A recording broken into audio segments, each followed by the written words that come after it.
संख्या 555 चत्वारिंशः सर्गः। रावण का मारीच को फटकारना और सीता हरण के कार्य में सहायता करने की आज्ञा देना।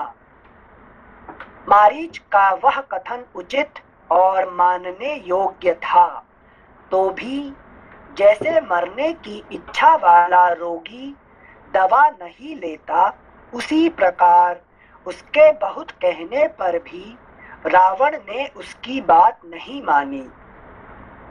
काल से प्रेरित हुए उस राक्षस राज ने यथार्थ और हित की बात बताने वाले मारीच से अनुचित और कठोर वाणी में कहा, दूषित कुल में उत्पन्न मारीच, तुमने मेरे प्रति जो ये अनाप शनाप बातें कही हैं, ये मेरे लिए अनुचित और असंगत हैं।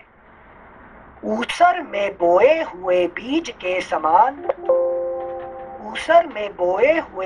के समान अत्यंत निष्फल हैं। तुम्हारे इन वचनों द्वारा मूर्ख, पापाचारी और विशेषतः मनुष्य राम के साथ युद्ध करने अथवा उसकी स्त्री का अपहरण करने के निश्चय से मुझे विचलित नहीं किया जा सकता। अगला पृष्ठ 556।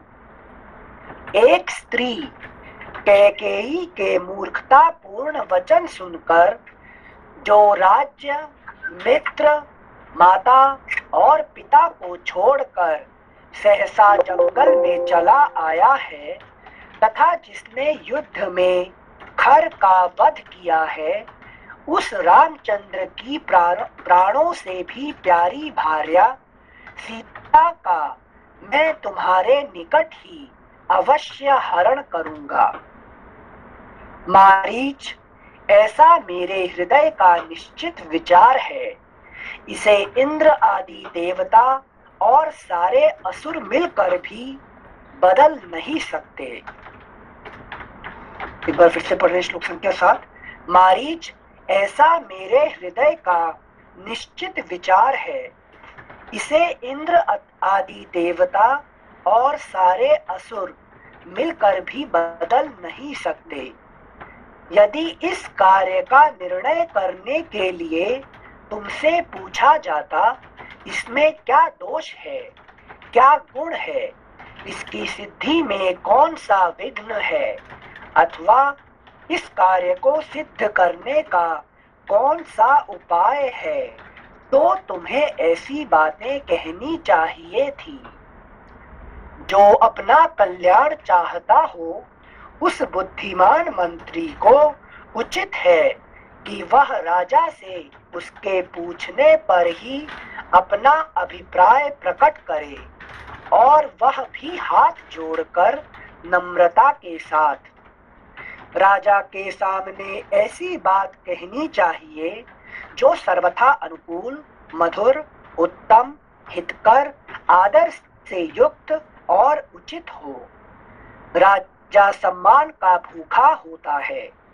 उसकी बात का खंडन करके आक्षेप पूर्ण भाषा में यदि हितकर वचन भी कहा जाए, तो उस अपमान पूर्ण वचन का वह कभी अभिनंदन नहीं कर सकता। कैसे नीति बात करता, नीति का पूरा नीति का डेविल कोटिंग अगेन। थैंक यू सिंसे। श्लोक संख्या 12 सिंसे एक मिनट, जो 10 श्लोक संख्या 10 था, राजा के सामने ऐसी बात कहनी चाहिए जो सर्वथा अनुकूल, मधुर, उत्तम, हितकर, आदर से युक्त और उचित हो। और इसके पहले 9, ये जो 9-10 श्लोक बोल रहे हैं, जैसे हम ऑफिस की सिचुएशन देखते हैं जहां बोलते हैं सैलरी मैन या वर्कर होते हैं, जिनसे उसी के अनुकूल वैसा ही लगे जैसे ऑफिस में क्या बॉस को बोलना चाहिए, क्या नहीं बोलना चाहिए, मतलब जो मर्जी नहीं बोलना चाहिए, लेकिन उसको खुशी रखना चाहिए उसको। हाँ, बट सिंसे उसमें हितकर वचन फिर कहाँ जाएंगे अगर बॉस को खुश करने में लगे रहेंगे तो? यही तो बता बॉस मतलब वहाँ पे रावण है होता ना, बॉस मतलब राजस क्वालिटी होता है कि नहीं? तो रावण क्या हाँ, चाहता है कि मुझे हितकर वचन नहीं चाहिए, मुझे मेरा चाटुक है कि नहीं, मेरा चाटुकार। हितकारी करो, है कि नहीं? हाँ हाँ हाँ हाँ, थैंक यू तो सिंसे। असली जो हितकर क्या कहता, तो वो जितने बताया मारिच ने बहुत अच्छी बात की कहा ना, हाँ, आज तक किसी ने भी ऐसा नहीं कहा, मगर वो भले रावण की। है वो कैसे समझेगा? थैंक यू सिंसे, ये प्रत्यक्ष देखते हैं सिंसे, इसलिए पूछे यहाँ पे। हाँ, श्लोक संख्या 11। Thank you सिंसे। राजा सम्मान का भूखा होता है, उसकी बात का खंडन करके आक्षेप पूर्ण भाषा में यदि हितकर वचन भी कहा जाए तो उस अपमान पूर्ण वचन का वह कभी अभिनंदन नहीं कर सकता। निशाचर अमित तेजस्वी महामनस्वी राजा अग्नि, इंद्र, सोम, यम और वरुण, इन 5 देवताओं के स्वरूप धारण किए रहते हैं। श्लोक संख्या 12 पर फिर से पढ़ रहे हैं।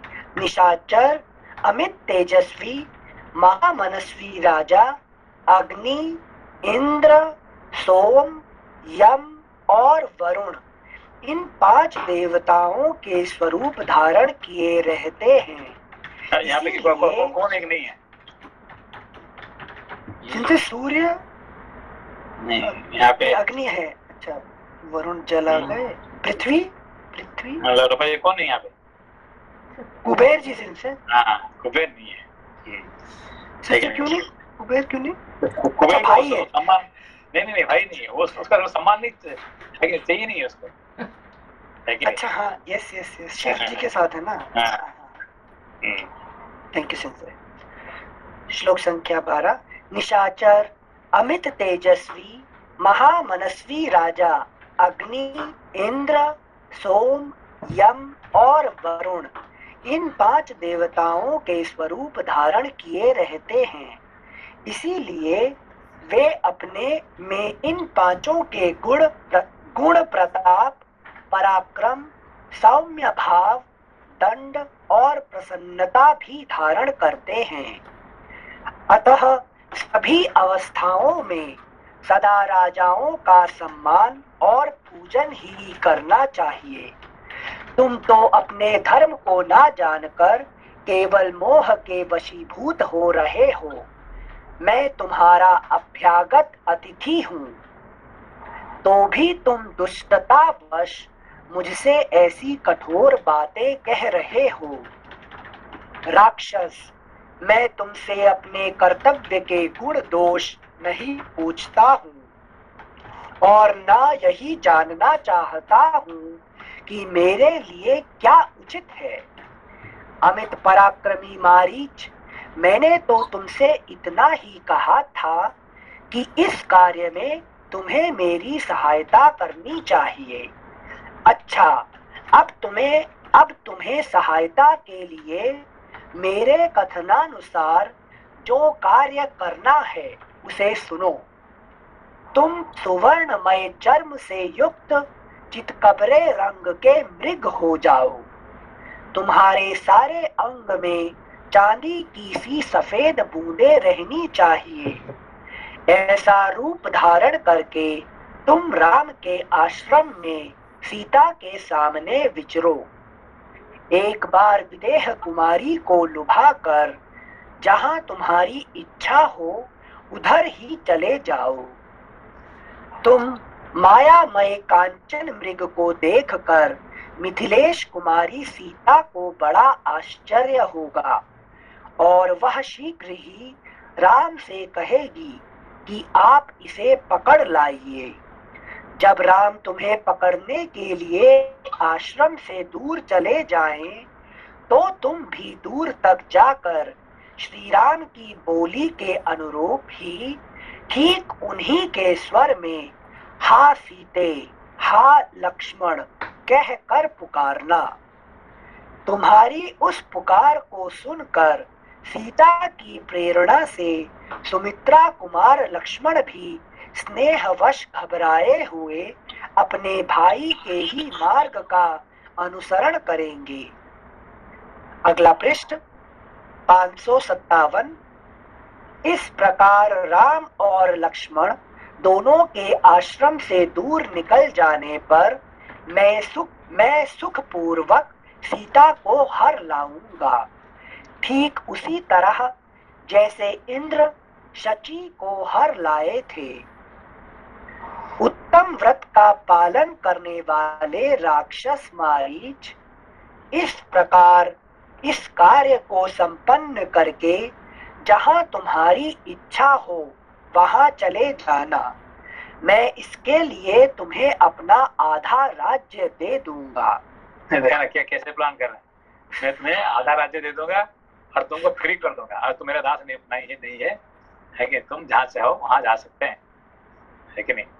हाँ संजय, थैंक यू संजय। संजय, आधा राज्य रावण का समझ में आया रजस का गुण, मारीच का समझ में आया लोभ वाला, लेकिन ये रजस का आधा राज्य देना अगर मेरा कार्य संपूर्ण हो जाए, उसका तात्पर्य क्या है?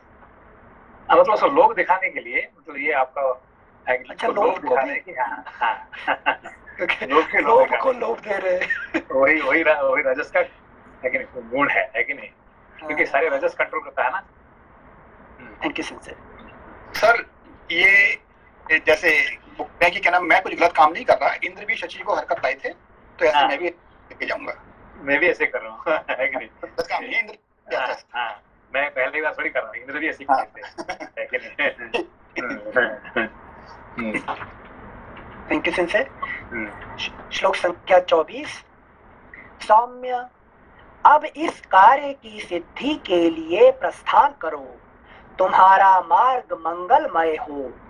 मैं रथ पर बैठकर दंडक वन तक तुम्हारे पीछे पीछे चलूंगा।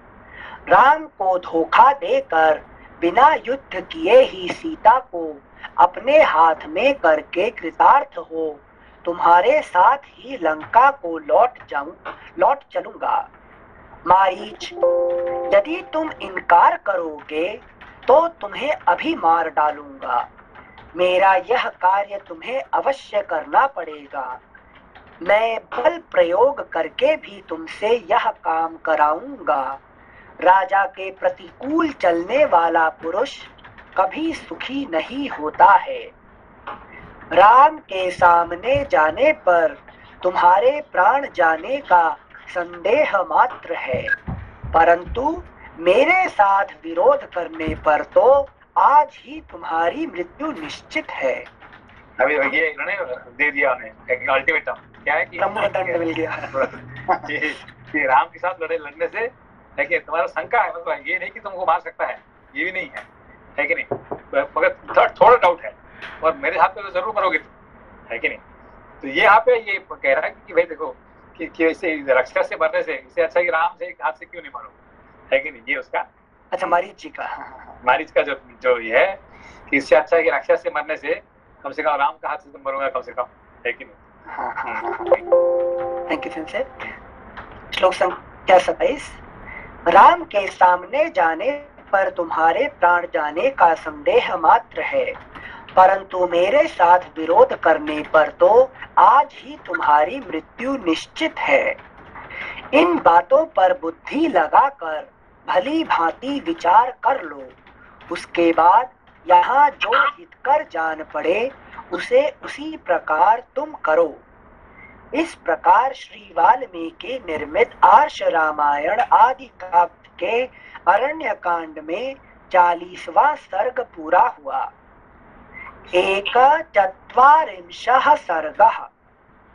मारीच का रावण को विनाश का भय दिखाकर पुनः समझाना।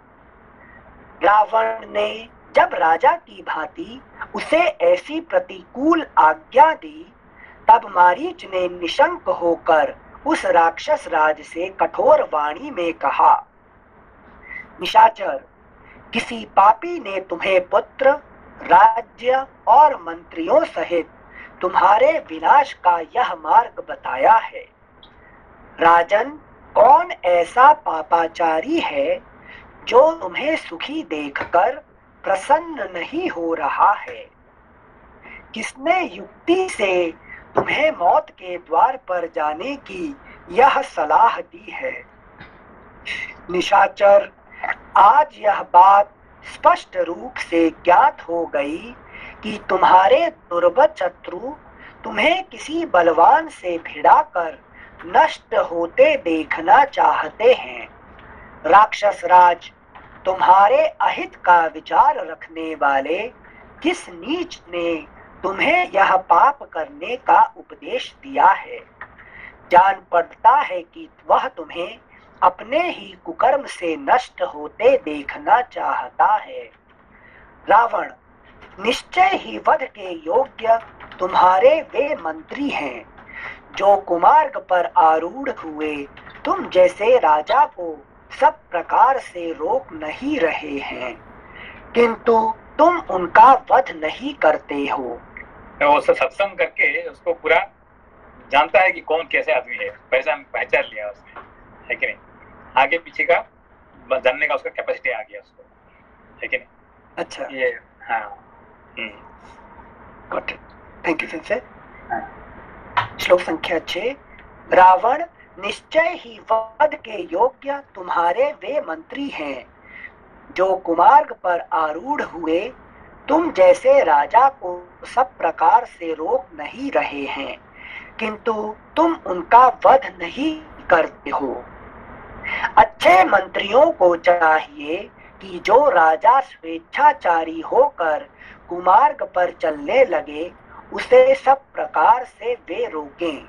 तुम भी रोकने के ही योग्य हो, फिर भी वे मंत्री तुम्हें रोक नहीं रहे हैं। विजयी वीरों में श्रेष्ठ निशाचर, मंत्री अपने स्वामी राजा की कृपा से ही धर्म, अर्थ, काम और यश पाते हैं। अगला पृष्ठ 558। रावण, यदि स्वामी की कृपा ना हो तो सब व्यर्थ हो जाता है। राजा के दोष से दूसरे लोगों को भी कष्ट भोगना पड़ता है। विजयशीलों में श्रेष्ठ राक्षस राज, धर्म और यश की प्राप्ति का मूल कारण राजा ही है।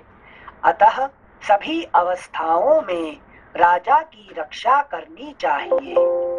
रात्रि में विचरने वाले राक्षस, जिसका स्वभाव अत्यंत तीखा हो, जो जनता के अत्यंत प्रतिकूल चलने वाला और उद्दंड हो, ऐसे राजा से राज्य की रक्षा नहीं हो सकती।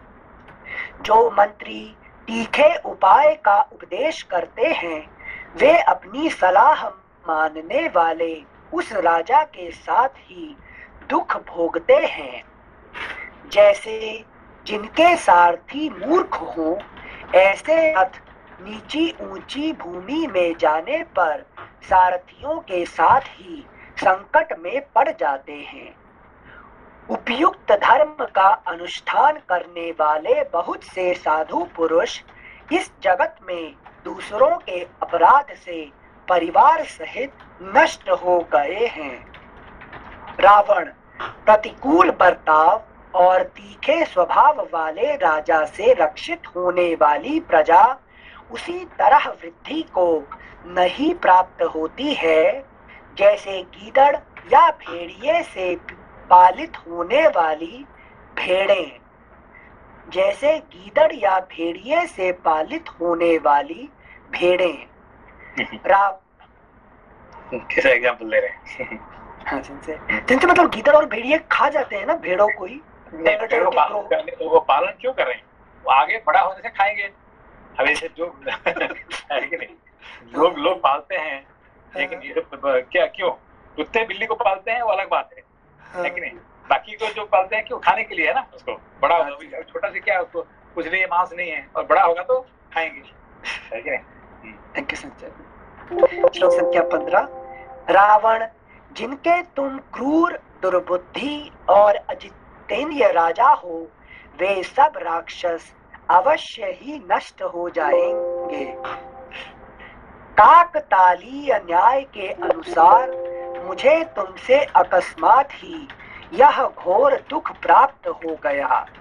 इस विषय में मुझे तुम ही शोक के योग्य जान पड़ते हो, क्योंकि सेना सहित तुम्हारा नाश हो जाएगा।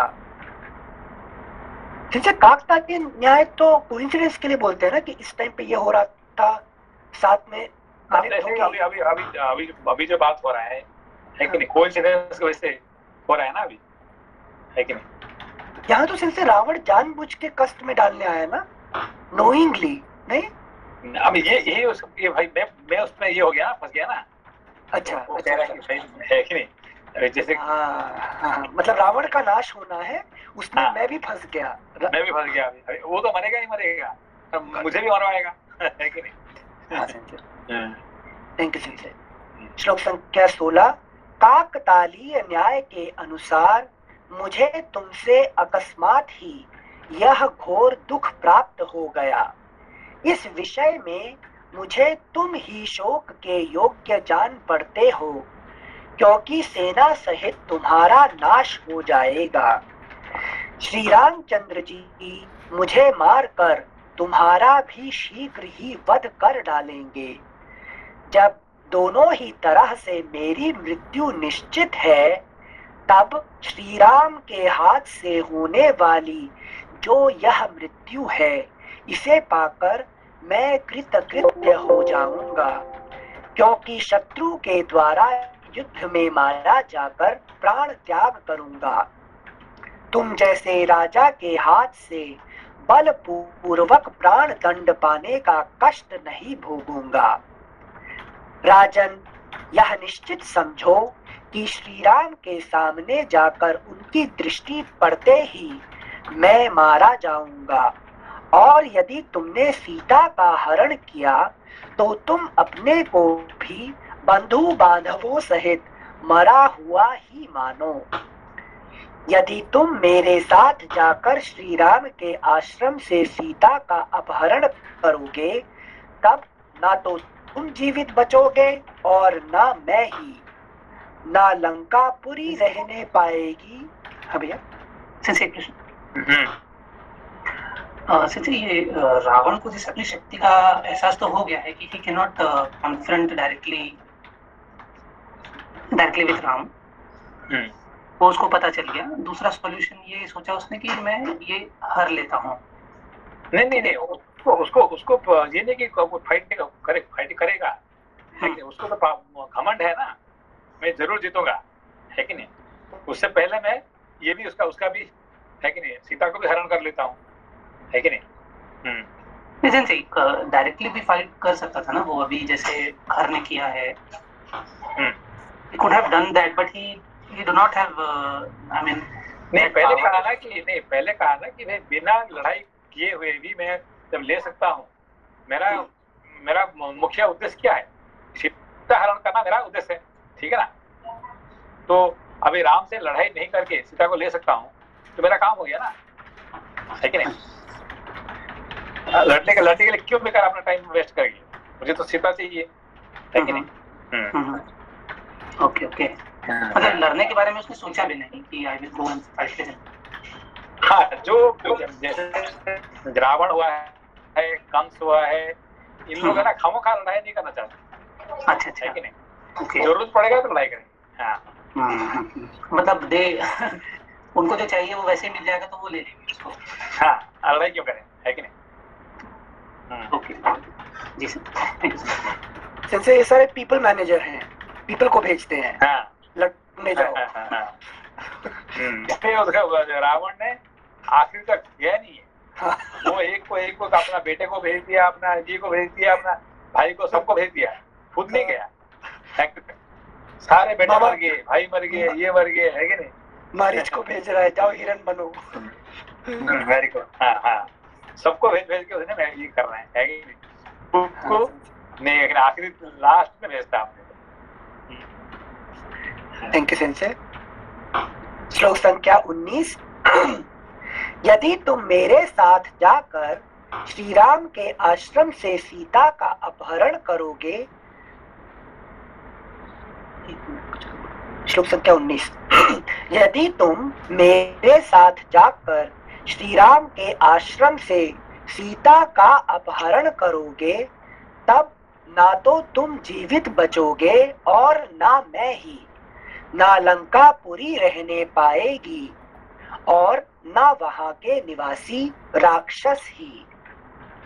निशाचर, मैं तुम्हारा हितैषी हूँ, इसीलिए तुम्हें पाप कर्म से रोक रहा हूँ, किंतु तुम्हें मेरी बात सहन नहीं होती है।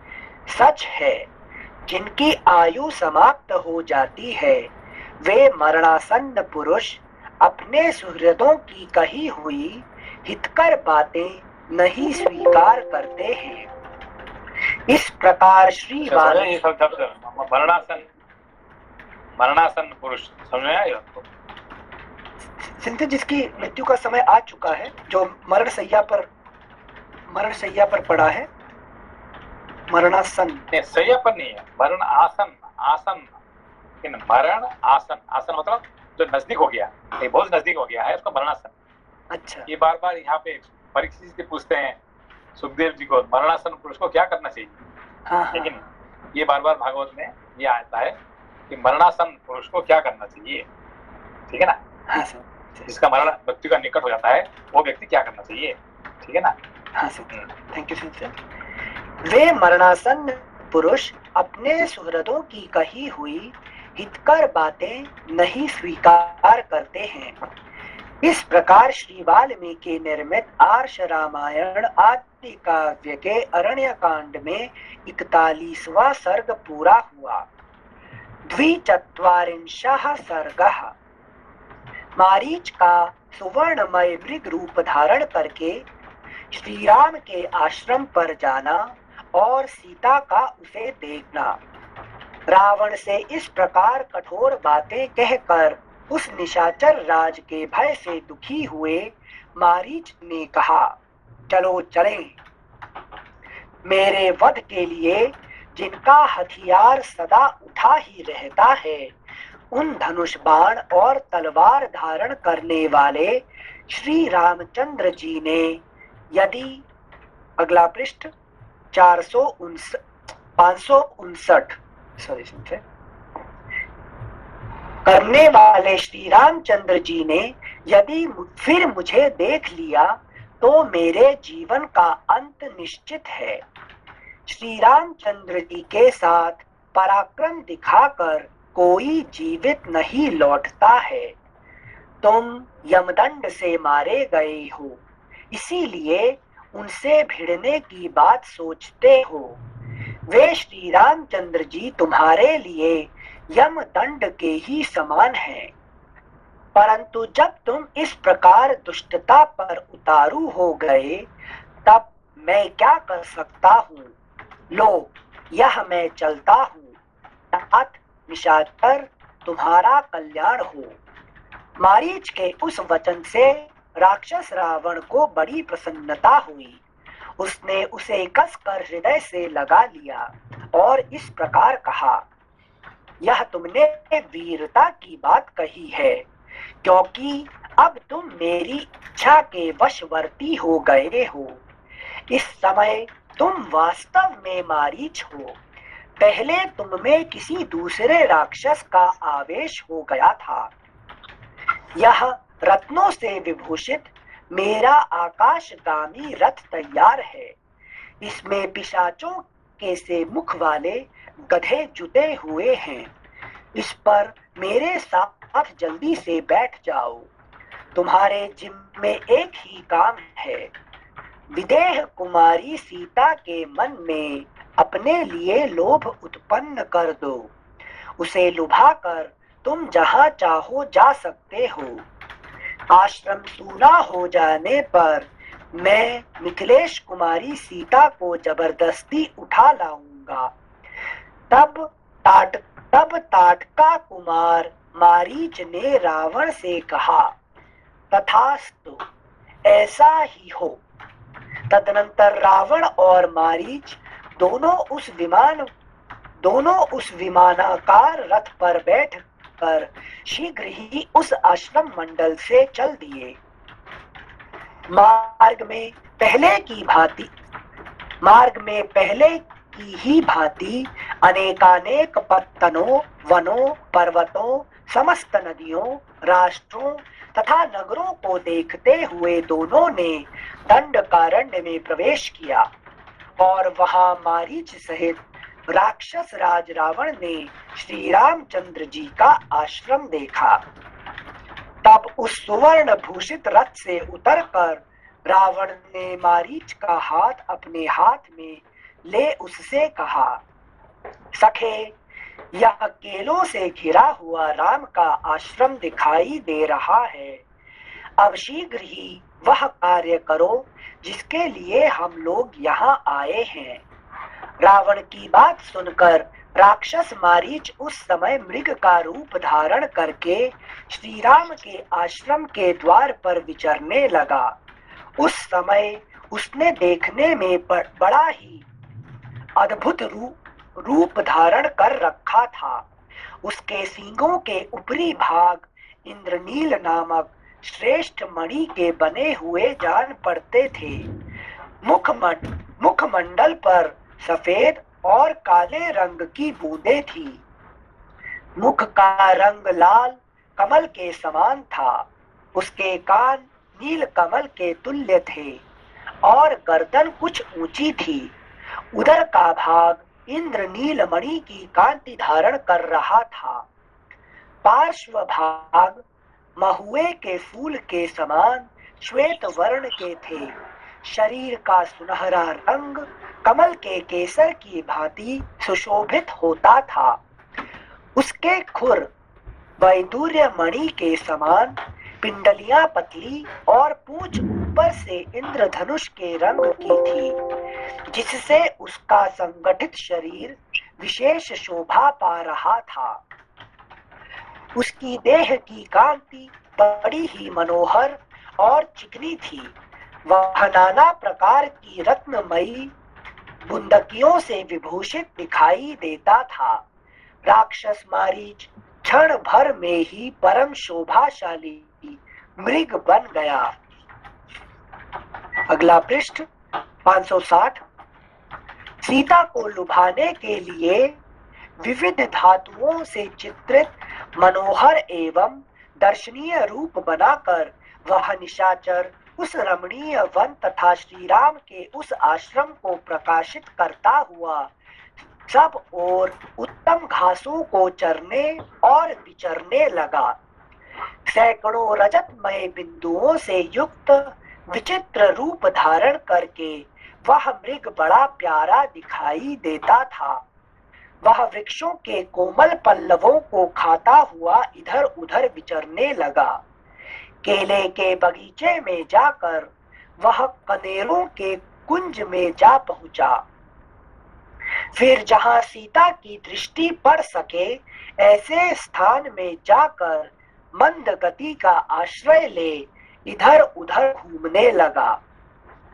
उसका पृष्ठभाग कमल के केसर की भांति सुनहरे रंग का होने के कारण विचित्र दिखाई देता था। इससे उस महान मृग की बड़ी शोभा हो रही थी। श्री रामचंद्र जी के आश्रम के निकट ही वह अपनी मौज से घूम रहा था।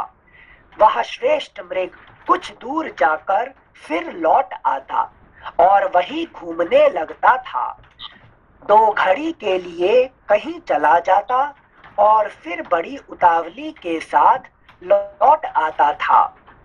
वह कहीं खेलता कूदता और पुनः भूमि पर ही बैठ जाता था। फिर आश्रम के द्वार पर आकर मृगों के झुंड के पीछे पीछे चल देता।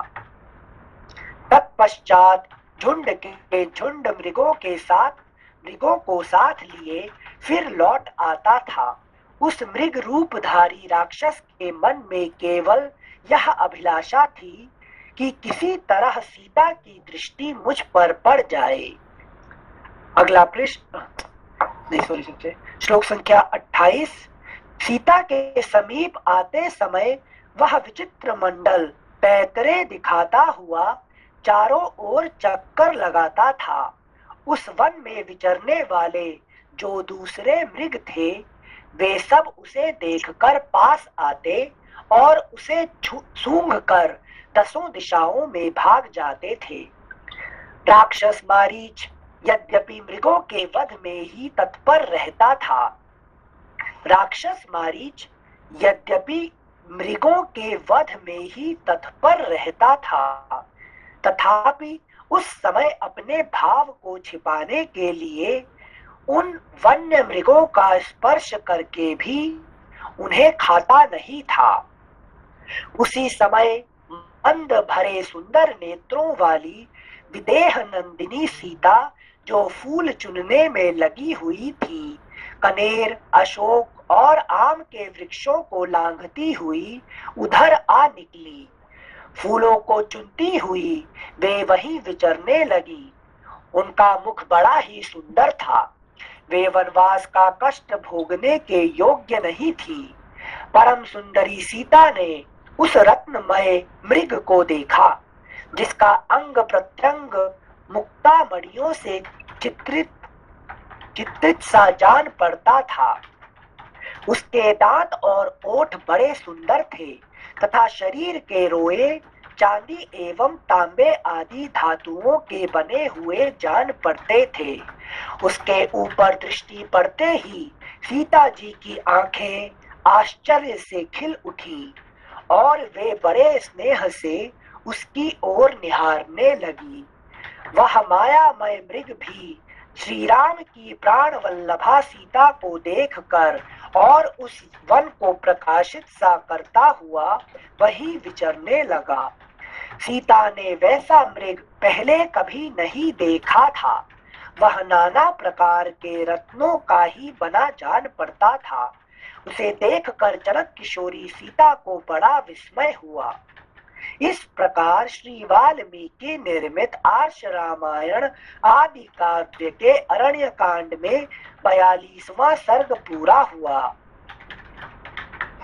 सिंसे यहाँ श्लोक संख्या 35 में बोल रहे, उसे देखकर जनक किशोरी सीता को बड़ा विस्मय हुआ। जैसे मतलब कहीं ना कहीं उनको भी पता था ना कि ये सबको पता है, तीनों को ही पता है। पता होते हुए भी, हम जानते हुए भी हम फंसते हैं ना। लेकिन हम जब ये जानते हैं भाई ये माया मृग है, जानते हुए भी हम क्या करते, फंस जाते हैं, है कि नहीं। जिंदगी में हमें हमेशा ऐसा होता है कि नहीं होता है कि नहीं। हमें पता चलता है कि भाई ये हम फंस रहे हैं अभी, तो भी फंस जाते हैं, है कि नहीं। अच्छा अच्छा अच्छा, ये हमारी कहानी है। हम वापस से उनको भगवान के रूप में देखने लग गए थे, है कि नहीं। हम देखते हैं कि जिंदगी में ये हमारे माया मृग, तो भी हम फंस जाते हैं कहीं ना कहीं। लेकिन नहीं ये नहीं, वो तो माया मृग ये नहीं है, ये सच्ची है कि नहीं, सच है करके हम शायद मेरी लॉटरी लग गई सिंह। लॉटरी नहीं है कि नहीं। यही होता है। Thank you Singh. अगला पृष्ठ 561। इसीलिए हमारे जो शास्त्र में बहुत बड़ा हमेशा एग्जाम्पल आता है, क्या आता है कि राम जैसे, सीता जैसे, राम जैसे, है कि नहीं, इतने महान देवता भी है कि जानते हुए भी माया का संसार में कोई सोने रंग का हिरण होता नहीं है, तो भी फंस जाते हैं। बाकी किसके बात करें, है कि नहीं। सिर्फ यहाँ पे एक अकेला फंसा नहीं है, कौन है, लक्ष्मण, है कि नहीं। वही अकेले है जो फंसे नहीं है। उनके सिवा बाकी सब फंस गए। अच्छा, वैराग्य शक्ति। Thank you Singh. एक मिनट सिंह, रुक जाइए, जस्ट हम प्रश्न को कॉइन कर रहे थे। सिंह आप जैसे बताया लक्ष्मण जी नहीं फंसे, तो मेरे अंदर अच्छा ज्ञान भी तो नहीं है। जो वैराग्य होता है वो यूजुअली फंसता नहीं है, मगर वैराग्य की बात को कोई नहीं मानता है कि नहीं। हाँ जी, जब प्रश्न करने जा रहे थे कि मेरे अंदर ज्ञान है, वैराग्य नहीं है, फिर याद आया कि ज्ञान नहीं, वैराग्य नहीं, ज्ञान भी है, वैराग्य भी है, शांति भी है, मगर सब विचलित हो जाता है। ये जब तीन एक साथ रहते हैं तो फिर है कि नहीं, आनंद होता है। आनंद तब होता है जब ज्ञान, वैराग्य और शांति तीन एक साथ, है कि नहीं, जब रहते हैं, एक साथ रहते हैं। और जब एक का मन में कुछ ये आ गया तो फिर तीनों ही गए काम से। अच्छा, तीनों साथ में थे उसी टाइम पे मारीच आया ना, और तीनों ने, सिर्फ सीता ने देखा उसको नहीं। यहाँ पे देखा ना कि सीता ने देखा, तीनों एक साथ नहीं थे। सीता कहाँ थी? अच्छा, फूल चुनने गई थी। हाँ, तब देखिए, अब जब साथ में रहते हैं तब कद प्रॉब्लम नहीं होता है। ये सीता जी गई थी फूल चुनने के लिए, तब वो किरण को देखिए, तब फिर आके बोले मुझे वही चाहिए, है कि नहीं? Understood sensei. हाँ हाँ। Thank you. अगला पृष्ठ 561। त्रिचत्वारिंशः सर्गः। कपट मृग को देखकर लक्ष्मण का संदेह। सीता का उस मृग को जीवित या मृत अवस्था में भी ले आने के लिए श्री राम को प्रेरित करना तथा श्री राम का लक्ष्मण को समझा बुझाकर सीता की रक्षा का भार सौंपकर उस मृग को मारने के लिए जाना। सिंसे यहाँ पर लक्ष्मण जी को क्यों नहीं भेजा मृग को मारने के लिए? वो तो जानते थे, वो तो पहले से है कि नहीं, मना कर रहा है ना। अच्छा, है कि नहीं? ओके, यूजुअली राम जी लक्ष्मण जी को आगे करते हैं ना हर चीज में, बट यहाँ नहीं कर रहे, यहाँ पे मना कर रहे हैं, है कि नहीं? अच्छा सिंसे। श्लोक संख्या 1 सिंसे।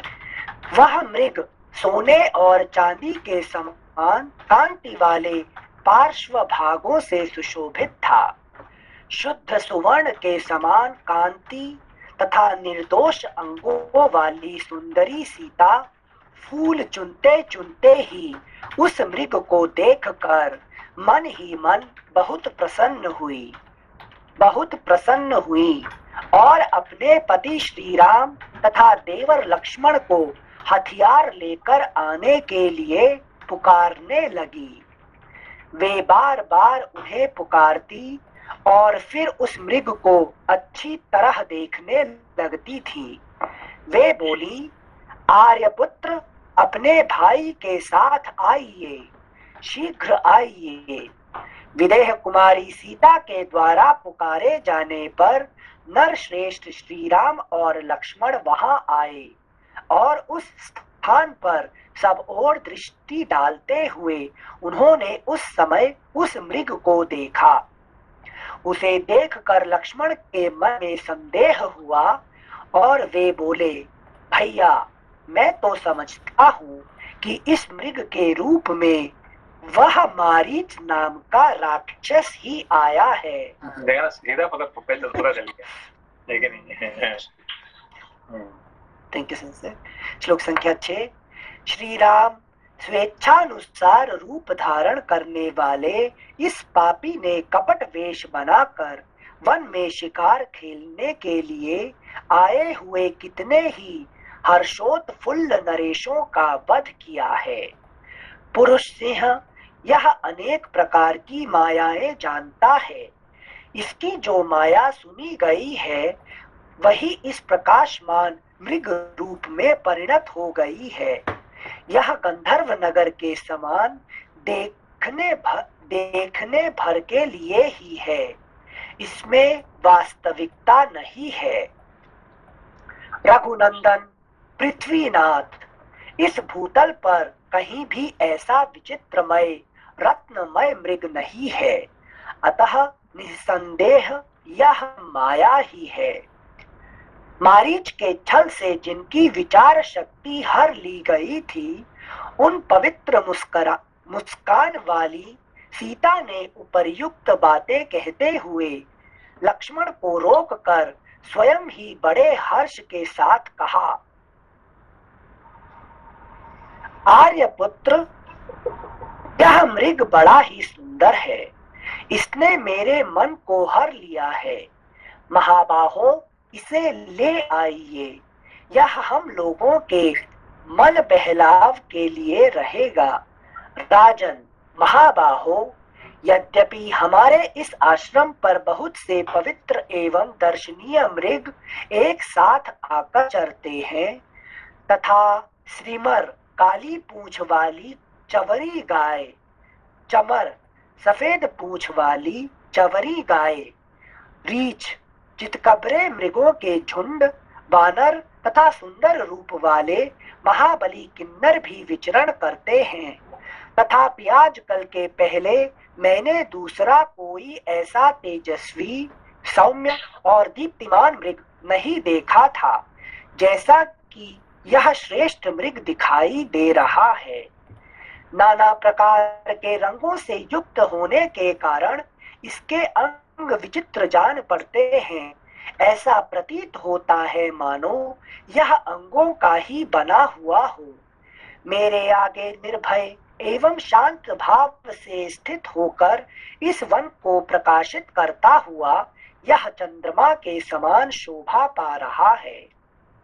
इसका रूप अद्भुत है, इसकी शोभा अवर्णनीय है। इसकी स्वर संपत्ति बोली बड़ी सुंदर है। विचित्र अंगों से सुशोभित यह अद्भुत मृग मेरे मन को मोह लेता है। अगला पृष्ठ 562। यदि यह मृग जीते ही आपकी पकड़ में आ जाए तो एक आश्चर्य की वस्तु होगा और सबके हृदय में विस्मय उत्पन्न कर देगा। जब हमारे वनवास की अवधि पूरी हो जाएगी और हम पुनः अपना राज्य पालेंगे, उस समय यह मृग हमारे अंतःपुर की शोभा बढ़ाएगा। प्रभो, इस मृग का यह दिव्य रूप भरत के, आपके, मेरी सासुओं के और मेरे लिए भी विस्मयजनक होगा। पुरुष सिंह, यदि कदाचित यह श्रेष्ठ मृग जीते जी पकड़ा ना जा सके तो इसका चमड़ा ही बहुत सुंदर होगा। घास फूस की बनी हुई चटाई पर इस मरे हुए मृग का सुवर्णमय चमड़ा बिछाकर मैं इस पर आपके साथ बैठना चाहती हूँ। यद्यपि स्वेच्छा से प्रेरित होकर अपने पति को ऐसे काम में लगाना यह भयंकर स्वेच्छाचार है और साध्वी स्त्रियों के लिए उचित नहीं माना गया है, तथापि इस जंतु के शरीर ने मेरे हृदय में विस्मय उत्पन्न कर दिया है। इसीलिए मैं इसको पकड़ लाने के लिए अनुरोध करती हूँ। सुनहरी रोमावली इंद्रनील मणि के समान सींग, इंद्रनील मणि के समान सींग, उदय काल के सूर्य की सी कांति तथा नक्षत्र लोक की भांति बिंदु युक्त तेज से सुशोभित उस मृग को देखकर श्री रामचंद्र जी का मन भी विस्मित हो उठा। सीता की पूर्वोक्त बात को सुनकर, उस मृग के अद्भुत रूप को देखकर, उसके उस रूप पर लुभाकर और सीता से प्रेरित होकर हर्ष से भरे हुए श्री राम ने अपने भाई लक्ष्मण से कहा, श्री राम ने अपने भाई लक्ष्मण से कहा, श्लोक संख्या 25, लक्ष्मण देखो तो सही, विदेह नंदिनी सीता के मन में इस मृग को पाने के लिए कितनी प्रबल इच्छा जाग उठी है। वास्तव में इसका रूप है भी बहुत ही सुंदर। अपने रूप की इस श्रेष्ठता के कारण ही यह मृग आज जीवित नहीं रह सकेगा। सुमित्रा नंदन देवराज इंद्र के नंदक वन में और कुबेर के चैत्र रथ वन में भी कोई ऐसा मृग नहीं होगा जो इसकी समानता कर सके। फिर पृथ्वी पर तो हो ही कहां से सकता है। टेढ़ी और सीधी रुचिर रोमावलियां इस मृग के शरीर का आश्रय सुनहरे बिंदुओं से चित्रित हो बड़ी शोभा पा रही हैं। देखो ना, जब यह जम्भाई लेता है तब इसके मुख से प्रज्वलित अग्नि शिखा के समान दमकती हुई जिह्वा बाहर निकल आती है और मेघ से प्रकट हुई बिजली के समान चमकने लगती है। इसका मुख संपुट इंद्रनील मणि के बने हुए चषक पान पात्र के समान जान पड़ता है। उदर शंख और मोती के समान सफेद है। यह अवर्णनीय मृग किसके मन को नहीं लुभा लेगा। नाना प्रकार के रत्नों से विभूषित इसके सुनहरी प्रभा वाले दिव्य रूप को देखकर किसके मन में विस्मय नहीं होगा। लक्ष्मण, राजा लोग बड़े बड़े वनों में मृगया खेलते समय मांस मृग चर्म के लिए और शिकार खेलने का शौक पूरा करने के लिए भी धनुष हाथ में लेकर मृगों को मारते हैं। मृगया के उद्योग से ही राजा लोग विशाल वन में धन का भी संग्रह करते हैं, क्योंकि वहां मणि, रत्न और सुवर्ण आदि से युक्त नाना प्रकार की धातुएं उपलब्ध होती हैं। अगला पृष्ठ 563। लक्ष्मण, कोष की वृद्धि करने वाला वह वन्य धन मनुष्यों के लिए अत्यंत उत्कृष्ट होता है। श्लोक संख्या 33 फिर से पढ़ रहे हैं। लक्ष्मण, कोष की वन्य धन, हाँ सर। वन्य धन मतलब जब वन की जो धन होता है, वेल्थ होता है, मतलब वनस्पति, पेड़ पौधे, वो सब। हाँ, जो भी वन में जो धन होता है उसी के बारे में वन्य धन। Thank you sir. श्लोक संख्या 33। लक्ष्मण, कोष की वृद्धि करने वाला वह वन्य धन मनुष्यों के लिए अत्यंत उत्कृष्ट होता है। ठीक उसी तरह जैसे ब्रह्म भाव को प्राप्त हुए पुरुष के लिए मन के चिंतन मात्र से प्राप्त हुई सारी वस्तुएं अत्यंत उत्तम बताई गई हैं। ठीक उसी तरह जैसे ब्रह्म भाव को प्राप्त हुए पुरुष के लिए मन के चिंतन मात्र से प्राप्त हुई सारी वस्तुएं अत्यंत उत्तम बताई गई हैं। तो सारे वस्तु, जो सारे संपत्ति कहाँ से आता है? अपना मन शांत संकल्प से, संकल्प हो जाता है। ठीक है ना? हाँ संजय, ब्रह्म भाव मतलब मन शांत होने के लिए बोल रहे हैं। ब्रह्म भाव, मन शांत होकर संकल्प कर दिया तो ब्रह्म हो जाता ना। अच्छा, ब्रह्म कोई परिश्रम करने से नहीं होता है कि नहीं? मन शांत कर दो, फिर संकल्प करने से अपने आप आ जाता है कि नहीं? अंडरस्टूड। मतलब मेरे वो ब्रह्म ज्ञान के लिए बोल रहे हैं, वो नहीं है ना, सिर्फ ब्रह्म भाव संकल्प कर लो उसके बाद। लेकिन ब्रह्म ज्ञान भी मन शांत हो जाने से अपने आप ब्रह्म ज्ञान हो ही जाता ना। लेकिन ब्रह्म ज्ञान तो कोई बाहर से आता नहीं है ना, अपने मन को कंट्रोल करने से आ ही जाता है। अच्छा, okay Sanjay, thank you Sanjay. श्लोक संख्या 34।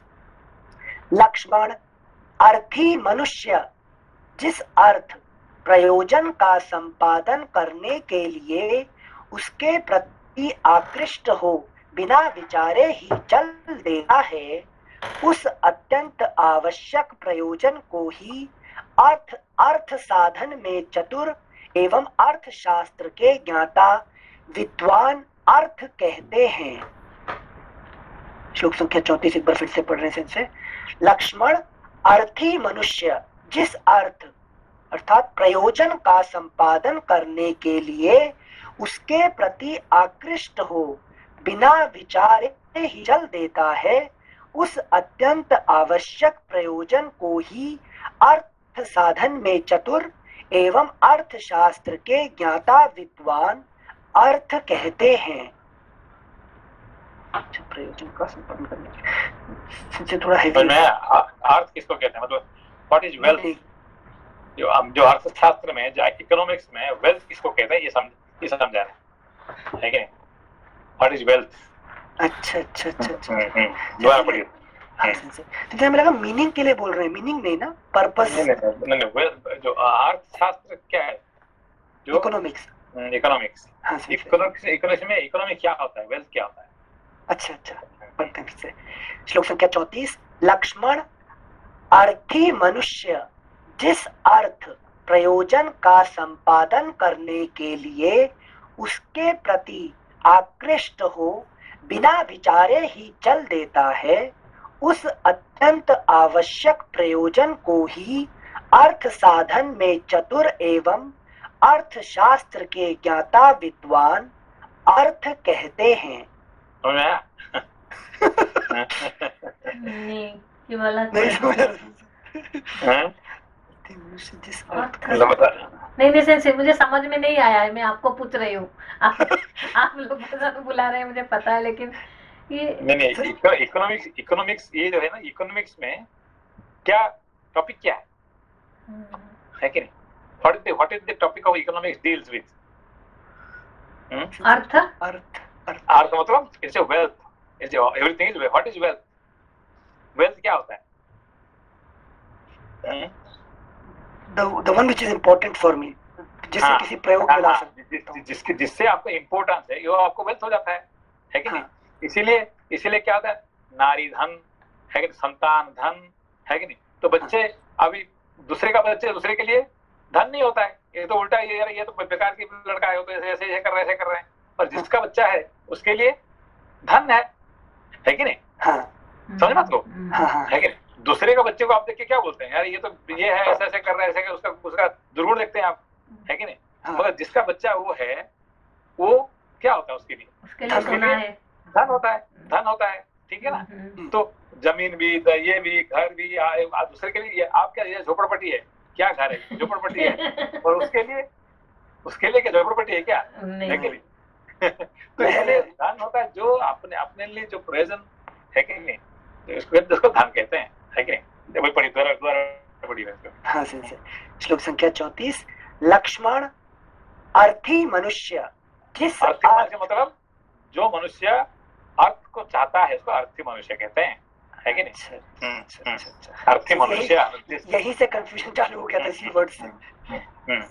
Thank you sir. लक्ष्मण अर्थी मनुष्य जिस अर्थ प्रयोजन का संपादन करने के लिए उसके प्रति आकृष्ट हो बिना विचारे ही चल देता है। नहीं, आप उसका बिना विचार से चल जाए, क्यों?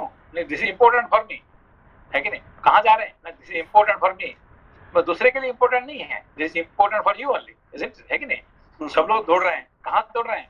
बस अपना इम्पोर्टेंट है कि नहीं? You don't know my importance, okay? उसको कहते हैं इकोनॉमी, इसको कहते हैं वेल्थ कहते हैं, ठीक है ना? Yes thank you Singh. अर्थी मनुष्य जिस अर्थ प्रयोजन का संपादन करने के लिए उसके प्रति आकृष्ट हो बिना विचारे ही चल देता है, उस अत्यंत आवश्यक प्रयोजन को ही अर्थ साधन में चतुर एवं अर्थशास्त्र के ज्ञाता विद्वान अर्थ कहते हैं। ओके। सिंस यहाँ पर every individual will value something different, तो उसके लिए क्या इम्पोर्टेंट है दैट यू कैन से, है कि नहीं? अभी देखिए, है कि ये उसने क्या है, गांधी ने जो चश्मा पहने थे वो चश्मा का रियल वैल्यू कितने है? 1 रुपया, 2 रुपया, 10 रुपया, 20 रुपया, जितने रुपए, अब कितने करोड़ में बिका है उसने, है कि नहीं? 100 करोड़ में बिक रहा है चश्मा, है कि नहीं? तो 100 करोड़ का क्या है उसमें, ये है क्या ना?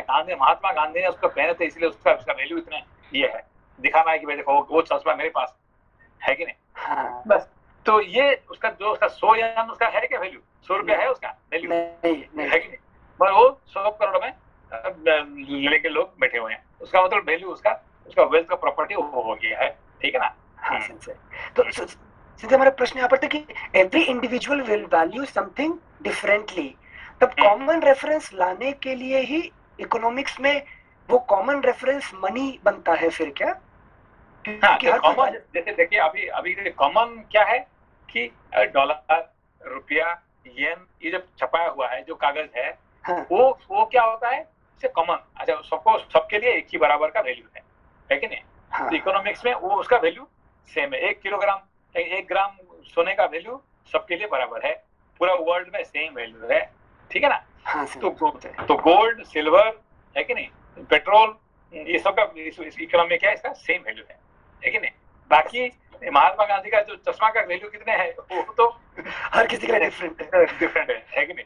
हमारे लिए 100 रुपया लोग जाओगे क्या, 100 रुपये क्या करोगे उसको, वेस्ट करोगे? थैंक यू सर, ये अच्छा लगा ये वाला एक्सप्लेनेशन से। श्लोक संख्या 34 एक बार लास्ट पर पढ़ रहे हैं फिर से। लक्ष्मण अर्थी मनुष्य जिस अर्थ प्रयोजन का संपादन करने के लिए उसके प्रति आकृष्ट हो बिना विचारे ही चल देता है, उस अत्यंत आवश्यक प्रयोजन को ही अर्थ साधन में चतुर एवं अर्थशास्त्र के ज्ञाता विद्वान अर्थ कहते हैं। Tongue twister. श्लोक संख्या 35। इस रत्न स्वरूप श्रेष्ठ मृग के बहुमूल्य सुनहरे चमड़े पर सुंदरी विदेहराज नंदिनी सीता मेरे साथ बैठेगी। अब लास्ट टाइम जापान का एक मैंगो का दाम ऑलमोस्ट लेकिन 1 लाख येन है कि नहीं, तो बिकता उसने ऑक्शन हुआ उसको 1 लाख येन। अब एक मैंगो का 1 लाख येन है कि नहीं, ये क्या आप सुन के क्या 1 लाख येन 1 लाख का नाम खरीद सकते हैं है कि नहीं? नहीं, उसके लिए वो वैल्यू उसका है कि नहीं? मतलब खाने वाला मैंगो ना, नॉट वही mango, same mango, because Japanese mango है कि महंगा एक्सपेंसिव है कि नहीं? अच्छा। थैंक यू सिंसे। श्लोक संख्या 35। इस रत्न स्वरूप श्रेष्ठ मृग के बहुमूल्य सुनहरे चमड़े पर सुंदरी विदेहराज नंदिनी सीता मेरे साथ बैठेगी। अच्छा, सिंसे अब समझ में आया। हम सोच रहे अर्थ वाला टॉपिक क्यों अचानक से आ गया। मतलब लक्ष्मण के लिए उस मृग का कोई इम्पोर्टेंस नहीं है, बट सीता के लिए बहुत ज्यादा है, बहुत इम्पोर्टेंट, क्योंकि उसको लेके जाएंगे, कहाँ जाना है, अपना जो वापस जाएंगे साथ में लेके जाएंगे, एक लोगों को दिखाएंगे हम वन से ऐसे वैल्यूएबल चीज लेके आए थे, ठीक है ना?